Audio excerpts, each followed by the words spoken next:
ಇನ್ನು ಜಯದೇವ ಆಸ್ಪತ್ರೆಗೆ ಸಂಬಂಧಪಟ್ಟ ಹಾಗೆ ಸರ್ಕಾರ ಒಂದು ನಿರ್ಧಾರಕ್ಕೆ ಬರ್ತಾ ಇದೆ ಅನ್ನುವಂಥದ್ದು ಗೊತ್ತಾಗ್ತಾ ಇದೆ. ನಿಮ್ಗೆ ಗೊತ್ತಿರೋ ಹಾಗೆ ಮೊನ್ನೆ ತಾನೇ ಮಂಜುನಾಥ್ ಅವರದ್ದು ಕಾಲಾವಧಿ ಮುಗಿದಿತ್ತು.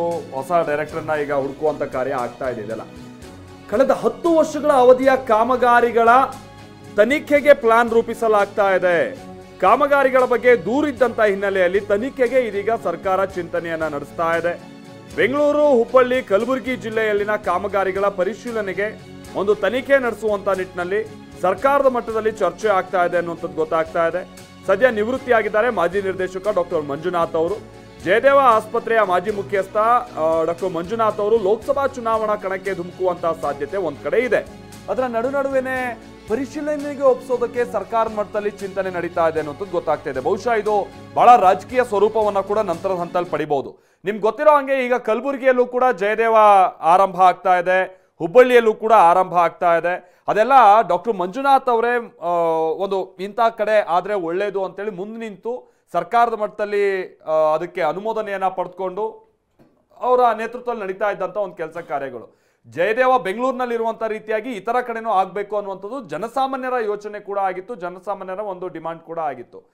ಈಗ ನೋಡಿದ್ರೆ ಅಲ್ಲಿ ಏನಾದ್ರು ಕಾಮಗಾರಿಗಳಿಗೆ ಸಂಬಂಧಪಟ್ಟಂಗೆ ಅವ್ಯವಹಾರ ಆಗಿದೆ ಅನ್ನುವಂಥದ್ದು ಆರೋಪದ ಮೇಲೆ ಈಗ ತನಿಖೆ ನಡೆಸುವಂತ ನಿಟ್ಟಿನಲ್ಲಿ ನಿರ್ದೇಶಿಸಲಾಗಿದೆ ಅನ್ನುವಂಥದ್ದು ಗೊತ್ತಾಗ್ತಾ ಇದೆ. ಪ್ರಸನ್ನ ಇದಕ್ಕೆ ಸಂಬಂಧಪಟ್ಟಂಗೆ ಮತ್ತಷ್ಟು ಡೀಟೇಲ್ಸ್ ಅನ್ನ ಕೊಡ್ತಾರೆ. ಪ್ರಸನ್ನ, ಬಹಳ ಇಂಟ್ರೆಸ್ಟಿಂಗ್ ಆಗಿ ಕಂಡು ಬರ್ತಾ ಇರುವಂಥದ್ದು ಈ ಸಂಗತಿ. ಒಂದ್ ಕಡೆ ಮಂಜುನಾಥ್ ಅವರ ಕಾರ್ಯವೈಖರಿ ಬಗ್ಗೆ ಕನ್ನಡಿಗರಲ್ಲಿ, ರಾಜ್ಯ ಜನರಲ್ಲಿ ಬಹಳ ಅಪಾರವಾದಂಥ ಅಭಿಮಾನ ಇದೆ. ಬಟ್ ಅದರ ಜೊತೆಗೆ ಈ ಕಾಮಗಾರಿಗಳ ಸಂಬಂಧಪಟ್ಟಾಗಿನ ಅವ್ಯವಹಾರದ ಆರೋಪ ಇದು ಏನಂತ ಆರೋಪ ಇತ್ತಂತೆ, ಇದರ ತನಿಖೆಗೆ ಸಂಬಂಧಪಟ್ಟಾಗೆ ಸರ್ಕಾರ ಎಷ್ಟು ಸೀರಿಯಸ್ ಆಗಿ ಯೋಚನೆ ಮಾಡ್ತಾ ಇದೆ, ಏನ್ ಕತೆ ಪ್ರಸನ್ನ?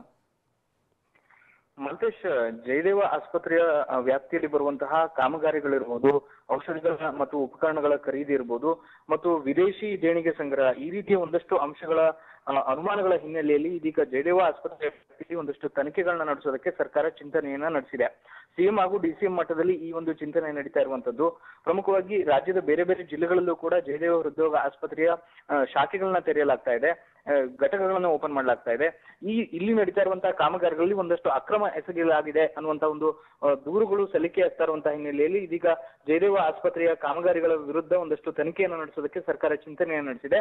ಈ ಒಂದು ತನಿಖೆ ಏನಾದ್ರು ಸರ್ಕಾರ ಅಧಿಕೃತವಾಗಿ ಘೋಷಣೆ ಮಾಡಿದೆ ಆದ್ರೆ ನೇರವಾಗಿ ನಿರ್ದೇಶಕರಾಗಿದ್ದಂತಹ ಡಾಕ್ಟರ್ ಮಂಜುನಾಥ್ ಅವರ ವಿರುದ್ಧವೇ ಒಂದಷ್ಟು ಅಸ್ತ್ರವನ್ನ ಸರ್ಕಾರ ಬಳಸಿದಂತಾಗುತ್ತೆ. ಮತ್ತು ಡಾಕ್ಟರ್ ಮಂಜುನಾಥ್ ಅವರು ಈಗ ತಾನೇ ಜನವರಿಯಲ್ಲಿ ನಿವೃತ್ತಿಯನ್ನು ಹೊಂದಿದ್ದಾರೆ. ಈಗ ಹೊಸದಾಗಿ ನಿರ್ದೇಶಕರನ್ನ ಆಯ್ಕೆ ಮಾಡಲಾಗಿದೆ.